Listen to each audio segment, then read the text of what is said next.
அஸ்ஸலாமு அலைக்கும். சப்பாத்தி பிணையறதுக்கு சாஃப்டா இருக்கிறதுக்கு நல்லா பொசுன்னு இருக்கும், ரொம்ப நேரம் இருக்கும், காயாம இருக்கும். நல்லா அதுக்கு லேசா தண்ணியை சுட வச்சு ஊத்திக்கிறாங்க. அப்போ நல்லா இருக்கும். சப்பாத்தி ரொம்ப நேரம் விரைச்சு போகாம இருக்கும். நல்லா சாஃப்டாவும் நல்லா இருக்கும். மாவும் நல்லா பொசுன்னு இருக்கும். பிணையறதுக்கு நல்லா இருக்கும். கொஞ்சம் உப்பு சேர்த்துக்கிட்டு அதை சுடுதண்ணியை ஊற்றி நல்லா கொஞ்சம் பிணைஞ்சிக்கிறாங்க. நல்லா பிணைஞ்சு நல்லா பிணைஞ்சதும் கம்ப ஊர்லதான் நான் கிண்டுவேன் லேசா முதல்ல. அப்புறம் தான் கைட்டு பிணையும். லேசா பிணைஞ்சு விட்டுக்கிறேன். அப்புறம் தான் கைட்டு இல்லாத கை இதா இருக்கும்ட்டு பிணைய மாட்டேன். கம்புல பிணைஞ்சு அதுக்கப்புறம் கைட்டு பிணைஞ்சு நல்லா ஊற வைப்பேன். கொஞ்சம் நேரம் ஊற வச்சுட்டேன். அப்புறம் உருண்டை பிடிப்பேன். மாவை நல்லா இப்படி தட்டுல எடுத்து போட்டு அடிச்சு பிணைஞ்சோம்னா மாவு நல்லா இருக்கும். நல்லா சாஃப்டா வரும் சப்பாத்தி. மாவு நல்லா பொசுண்டாயிரும். எவ்வளவுக்கு எவ்வளவு பிணையிறமோ அது சப்பாத்தி நல்லா இருக்கும். நல்லா பொஃபுண்டு வரும். சப்பாத்தி போடும்போது பூரி மாதிரி வரும்.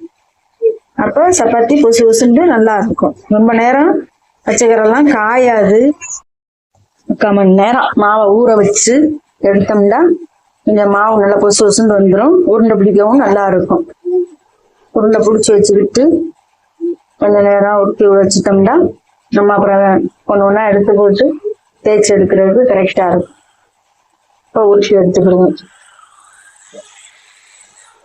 கொஞ்சம் கொஞ்சமா உருட்டி எடுக்க வேண்டியது. நல்லா உருட்டி எடுத்து வச்சுக்கிட்டு அப்புறம் ஒன்று ஒன்றா உருண்டை ரெடி ஆயிடுச்சு. உருண்டை பிடிச்சி எல்லாம் ரெடி பண்ணிட்டேன்.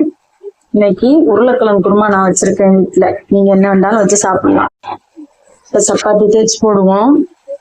நல்லா மாவு கையிலாம் ஒட்டாம நல்லா அழகா இருக்கு. பத்தியெல்லாம் பஞ்சு மாதிரி இருக்கு. இது தேய்ச்சி போட்டா நல்லா அழகா இருக்கும். மாவு நல்லா 3/4 மணி நேரம் பிணைஞ்சும் வச்சிடணும். இந்த பதத்துக்கு செஞ்சு இந்த மாதிரி நீங்க செஞ்சீங்கன்னா அழகா இருக்கும்.